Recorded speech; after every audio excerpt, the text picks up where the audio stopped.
తెలంగాణలో షేయిపాటి సర్కార్ వచ్చి 14 నెలలు దాటింది. ఈ 14 నెలల్లో సీఎం రేవంత్ అన్న శానా సభల్లో శానా స్పీచ్లు ఇచ్చిండు. శానా స్పీచ్లు శానా వైరల్ కూడా అయినాయి. అయితే గవన్నీ ఒకెత్తు. ఇలా నారాయణపేట సభల మాట్లాడిన మాటలోకెత్తుల్లా కారు పార్టీకి పువ్వు పార్టీకి చిన్నగా సవాళ్ళు చేయలే. ఇక అట్లనే అధికారం గురించి కూడా అన్న మాట్లాడిన మాటలు మస్తుగా వైరల్ అవుతున్నాయి. ఇక మరి నారాయణపేటకు పోయి ఏం చేసిండు, సభల పురాగా ఏం మాట్లాడిండు అనేది ఈ ముచ్చట చూసి పురా హర్చుకొని రాపోండి. ఇవాళ నారాయణపేట పోయిన సీఎం రేవంత్ అన్న ముందుగాల మహిళా సంఘాలతోటి నడిచే పెట్రోల్ బంకుకు రిబ్బన్ కటింగ్ చేసిండు. ఇక రాష్ట్రంలో ఉన్న మహిళలకు ఒక పెద్ద భారీ గుడ్ న్యూస్ చెప్పిండు సీఎం రేవంత్ అన్న. 67 లక్షల మందికి 1,30,00,000 పైగా చీరలు, ఒక్కొక్కరికి 2 జతల చీరలు సంవత్సరానికి ఇవ్వాలని మన ప్రభుత్వం నిర్ణయం తీసుకున్న. గతంలో పిట్టలను బెదిరించడానికి పొలాల గడగట్టే చీరలు ఇచ్చారు. అట్లా కాకుండా ఇవాళ మన సొంత ఆడబిడ్డ పండుగ పూట ఇంటికి వస్తే ఎట్లయితే మనం బట్టలు పెడతాం అంత నాణ్యతతో కూడుకున్న 2 జతల చీరలు సీతక్క నాయకత్వంలో ఈరోజు మీకు ఆ చీరలు కూడా ఇవ్వాలని మన ప్రభుత్వం నిర్ణయం తీసుకున్నది. ఏడాదికి 2 చీరలు ఇస్తా అంటున్నాడు. కారు పార్టీలు ఇచ్చిన చీరలు పిచ్చలను బెదిరించేటట్టుండేనట. కానీ గివిళ్ళు ఇచ్చేటి గసంటి కాకుండా మంచి ఇల్వగల్ల ఇస్తారట. మరి ఎంత పెద్ద పట్టు చీరలు ఇస్తాడో రేవంత్ అన్న కానీ దూపైనప్పుడు నీళ్లు పోయేనోడు చచ్చిపోయినాక తులసి తీర్థం పోసినట్టు బతుకమ్మ పండగకు చీరలు ఇయ్యలే కానీ ఏడాదికి 2 మంచి చీరలు ఇస్తా అంటున్నావా మా అన్న కదనే అని ముక్కులు ఇరుతున్నారు కొందరు మహిళలు. ఇక గిదే గిత్తుంటే ఇంతకంటే అద్భుతమైన మాట మాట్లాడకొచ్చిండు సీఎం రేవంత్ అన్న. మైండ్ బ్లాక్ అవుతుంది మీరు కనుక ఆ ముచ్చటినేది ఉంచే. 7 దశాబ్దాల తర్వాత ఈ పాలమూరు బిడ్డల ఆశీర్వాదం వల్ల మీరు అండగా నిలబడి 12 మంది పార్లమెంటు సభ్యులను గెలిపించి ఆశీర్వదించి నన్ను హైదరాబాద్కు పంపిస్తే తెలంగాణ రాష్ట్రానికి ముఖ్యమంత్రిగా మీ పాలమూరు బిడ్డ మీ సోదరుడు ఇవాళ ముఖ్యమంత్రి అయ్యి ఇవాళ మీ ముందు నిటారుగా నిలబడ్డాడు.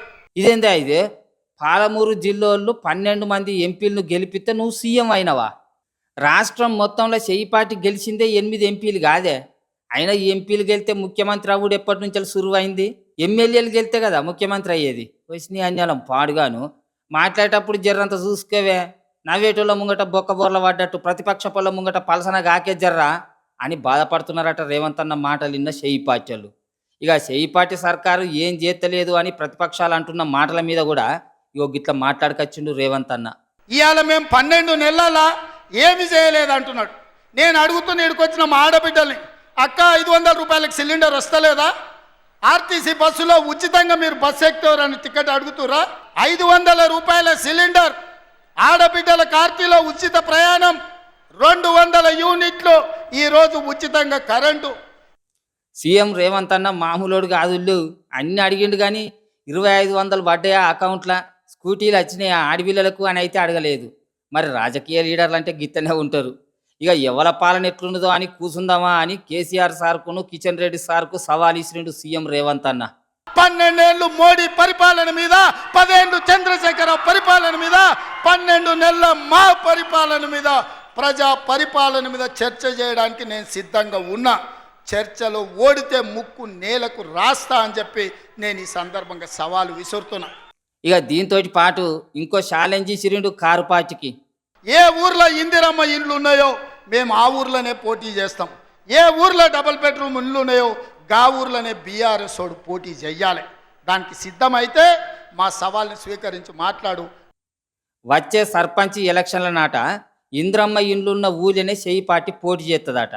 డబుల్ బెడ్రూమ్ ఇండ్లున్న ఊళ్ళనే కారు పార్టీ పోటీ చేయాలన్నట. మంచిగానే సవాల్ ఇచ్చినవన్న.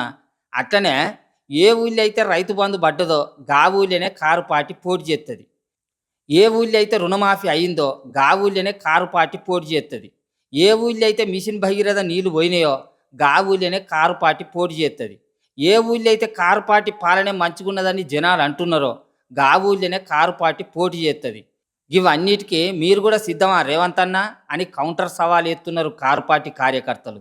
గట్లయితే ఇప్పుడున్న పరిస్థితుల షేయిపాటి గాంధీ భవన్లోనే కూర్చోవాలే అని అనుకుంటా కారెడ్డం కూడా ఆడుతున్నారు. ఇక కొసకు రేవంత్ అన్న మాట్లాడిన ఈ మాట అయితే రేవంత్ అన్న సీఎం సీటు గురించి రంజితోటి మాట్లాడినట్టే ఉన్నదని టాక్ వచ్చింది బయట. లేక లేక మనకు ఒక అవకాశం వచ్చింది, మళ్ళీ రాదు ఇట్లాంటి అవకాశం. ఇవాళ తప్పిపోయిందా మళ్ళీ 50 ఏళ్ళు అవుతుందో, 60 ఏళ్ళు అవుతుందో, 70 ఏళ్ళు అవుతుందో, 100 ఏళ్ళు అవుతుందో చరిత్రను మనం అంచనా వెయ్యలేము.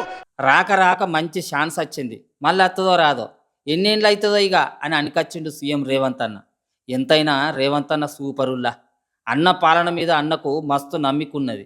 ఇక మళ్ళీ అధికారంలోకి అత్తమో లేదో అని అన్నే బహిరంగ సభలలో చెప్పుకుంటున్నాడంటే చాలా ధైర్యమే ఉండాలి గట్లా చెప్పుకునేటందుకు, ఒప్పుకునేటందుకు అని మస్తుగా కారెడాలు ఆడుతున్నారు ఈ ముచ్చటరికైనా తెలంగాణ పబ్లిక్. ఇక చూడాలి మరి ముంగట రేవంత్ అన్న చెప్పింది నిజమవుతుందో లేకపోతే ఏమవుతుందో. మూడు రంగుల జెండా